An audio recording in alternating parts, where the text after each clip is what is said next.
Feestivaalli ispoortii guddattoota biyyaalessaa magaalaa Adaamaatti gaggeeffamuu eegale. Feestivaala kanarratti ministeera aadaa fi ispoortii Aadde Shawwit Shaankaa dabalatee hooggantoonni sadarkaa naannoo fi magaalaa Adaamaa irratti argamaniiru.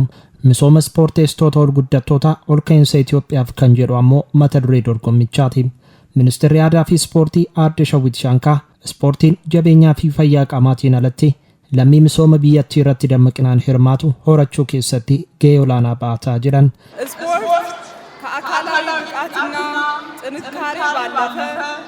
Ispoortiin ga'umsa qaamaa fi cimina irra darbee xiinsammuu hawaasa keenyaa cimsuun lammii gahoomee fi injifataa ta'e akka uumamuuf gahee murteessaa ba'ata. Dhaloota naamusaan qaroonii fi hirmaachisummaan isaanii kan mirkanaa'e taasisuun guddinaa fi badhaadhinaaf bu'uura kaa'a.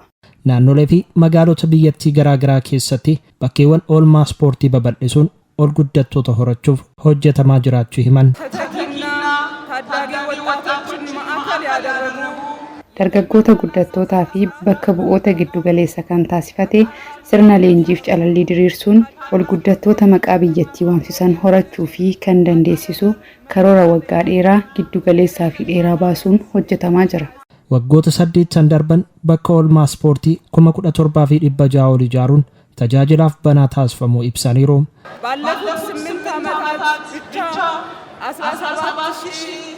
17,636 Waggoottan 8 darban qofa giddugalawwan ispoortii giddugaleessa ta'an 17,636 akka guutuu biyyattiitti ijaaramuun tajaajila kennaa jiru. Kantiibaan magaalaa Adaamaa Obbo Haayiluu Jaldee sirna baniinsaa feestivaala ispoortii guddattootaa kanarratti ergaa baga nagaan dhuftanii dabarsaniiru.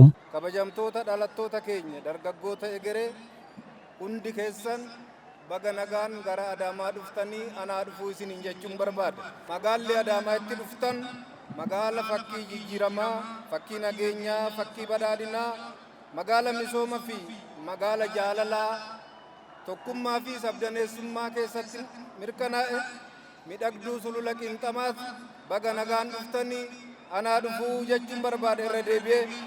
Ispoortiin aadaa waliin jireenyaa fi wal danda'u biyyattiin qabdu caalmaatti kan cimsu ta'uu himan.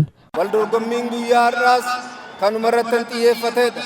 Dargaggoonni egereef akka qophaa'an ispoortii hunda galeessa keessatti akka hirmaatan har'a hanga qophoofne egereef addunyaa kanarratti iddoo nuuf maluu danda'u akka argachuu dandeenyu bu'uura taasisuudhaan magaala keenyatti akka qophaa'u carraa argannee jirra. Dargaggoonni keenyas caalman gammadanii walirraa baratanii akka deeman hirmaattoonni keenyas yeroon turtii keessan kan gammachuu kan bashannanaa caalman itti wal barattan caalman dorgomtummaa keessan kan itti ol kaaftan akka isiniif ta'u carraa kanaan hawwii koo ibsuun barbaada.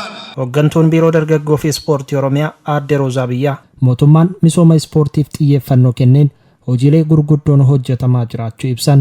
ሀገራችን ኢትዮጵያ መንግስታችን ለስፖርት ልማት ዘርፍ Biyya keenya Itoophiyaatti mootummaan xiyyeeffannoo olaanaa damee ispoortiitiif kenne ka'umsa taasifachuun hojiileen hedduu hojjetamaa jira. Ispoorteessitoota bor biyyattii bakka bu'an horachuuf akka naannoo keenyaattis ol guddattoonni piroojeektoota garaagaraa keessatti hammatamuun gosoota ispoortii garaagaraan leenji'aa jiru. Biyyattiin gama ispoortiin sadarkaa addunyaatti akka beekamtuuf ol guddattoota irratti hojjechuun murteessaadha jedhan. ሀገራችን ኢትዮጵያ ከስፖርት ልማት ዘርፍ Biyyi keenya Itoophiyaan damee ispoortii irraa fayyadamummaa dinagdee argachuu qabdu osoo hin argatiin kan turte yoo ta'u, kanarraa ka'uun rakkoolee turan sirreessuun hojiin guddaa hojjetamaa jira. Feestivaalli kun gosoota ispoortii 15 hanga guraandhala 8 bara 2018tti akka gaggeeffamu ibsameera.